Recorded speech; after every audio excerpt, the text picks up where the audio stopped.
God bless you. My name is Harris Kekalides, and you're watching here in the program Getting to Know Jesus. And today's program will talk about what is wrong with pantheism and panentheism.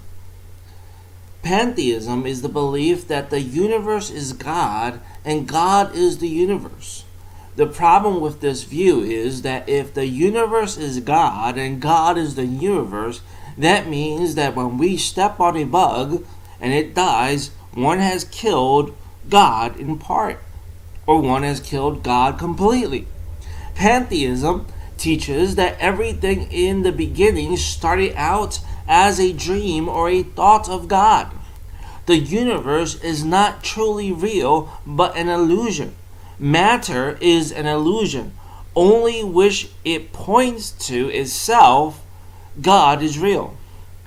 They state God is not personal, that God is force, like He's a spark of a fire in everyone and everything. But how can God think or dream if He is not personal? If everything is an illusion, how do you explain evil in the world? Or how do you explain pain? If pain is an illusion, why does it hurt? If I get too close to fire, why do I get burned? If sickness is an illusion, why do I need to take medicine or herbs to make myself feel better? And if food or liquid is an illusion, how come I need to eat and drink or else I die? How come food and liquid has a taste? How can the universe be God if it's all a dream or a thought? If it's all an illusion, then God as well is an illusion, even if they claim God to be real, because all is an illusion. There is big problems with this belief. If I was to go in the middle of traffic, in the middle of highway, and say, I don't believe in trucks, and everything is illusion. Well, I see this truck going towards me, but it's an illusion, it won't hurt me. I'll find out sooner or later the truck was more real than I imagined. Now, panentheism is the belief that the universe is contained within God. The universe is a part of God, but not all of God. If the universe is part of God and not all of God, then God is not the whole and complete. And that would make Him no God. For what is not complete is not fully God. And what is not fully God is not God at all. If God has to involve an endless evolution, then evolution becomes God and not the God who is involving, because He is not complete. Let me say better, it is not complete because you don't believe God to be personal as well. And if evolution is God, then transformation becomes God. And if transformation is in a constant forming, then there's very much weakness in that. For how do you know if something is evolving to something stronger or weaker? And if a fly evolves to be wingless, then it's an insect that is weaker because it can't fly anymore. Every change is not a good thing. Instead of you becoming stronger by age, you're becoming older and weaker. Older you are, the more weaker you are. And your conscience bears to that witness. And again, a problem with this other view is almost the same as the other one. That if the universe is part of God and God is part of the universe, that means when we step on a bug and it dies, one has killed part of God. And if there is two people in a room and one is in another room, and the two tell each other a secret which the other one in the other room doesn't know, that means that God knows something he or it doesn't know, which makes no sense. How can God know something it doesn't know or partly know? God either knows something or doesn't know nothing at all. So everything cannot be God. The chair I sit on and the bed I sleep on, when is a it bigger than the I? A I is always bigger than a it. There is no uniqueness in God for them. That is a big problem. How can I worship God if everything is part of God? How can I get a whole God if there's no one? Only part of him. If I worship a bug on Monday, a cow on Tuesday, a woman on Wednesday, a man on Thursday, clouds on Friday, stars on Saturday, and sun on Sunday, have I worshipped God into the fullness of my being, or just partly? For I yet haven't worshipped myself. And if I did, I am still incomplete, for God is constantly evolving to what I do not know. Here you have two beliefs that believes almost the same things, which is a slight difference. That the universe is either part of God or is God. A monkey is as much God as me. Instead of God being above his creation and being worthy of our worship, the murderer, rapist, robber is as much of God than the most holiest man that ever lived. What is the point of seeking holiness to be one with God if at the end result I will not be as much of God as the monkey I stated a moment ago, or the murderer, rapist, and robber I just stated? I better not kill a bug or eat a vegetable or fruit because I might have committed the sin of killing God and eating it. These views goes against the Bible. In the Bible, God is a person.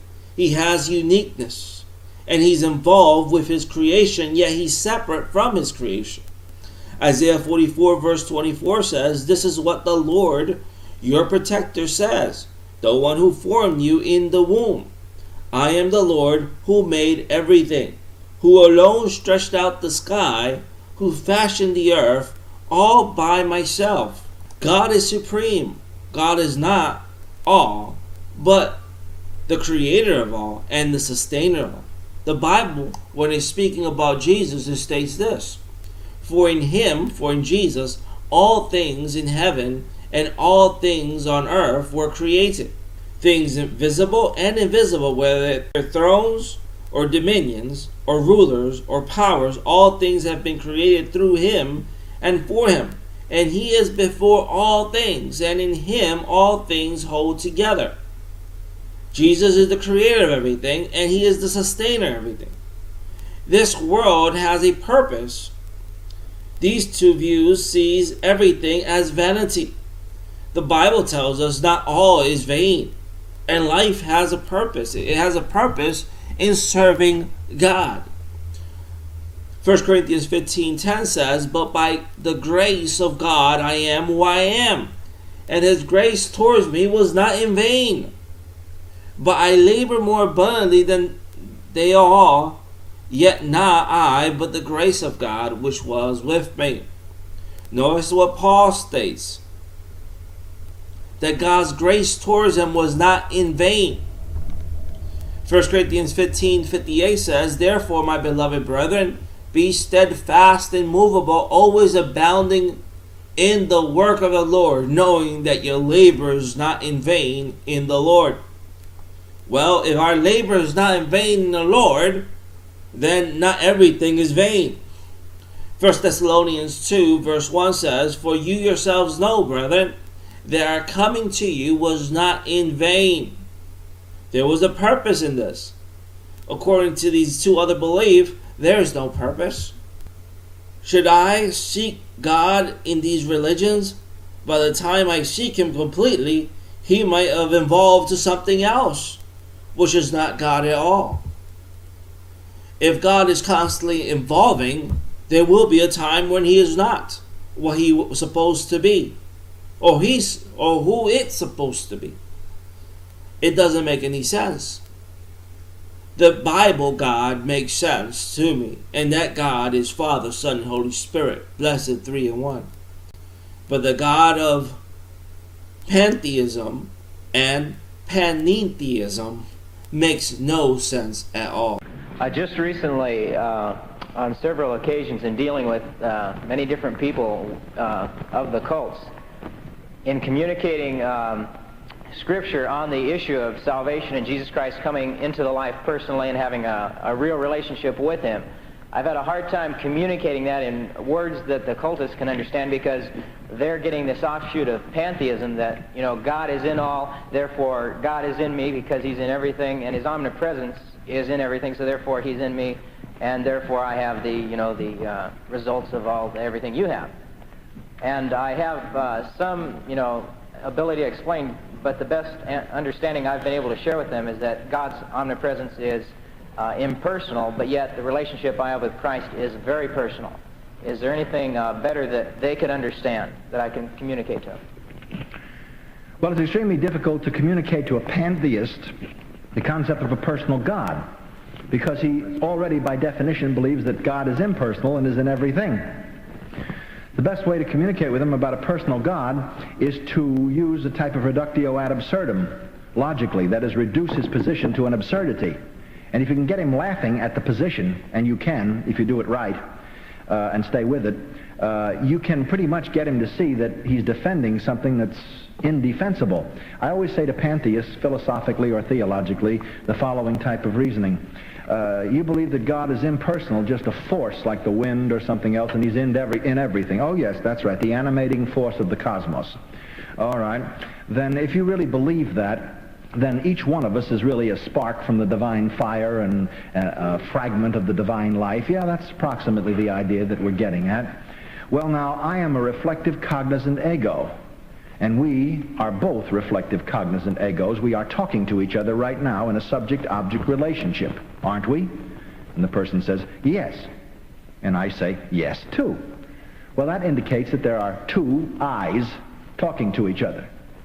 Do you mean to tell me seriously that you believe that the impersonal cosmic consciousness is less than you and me?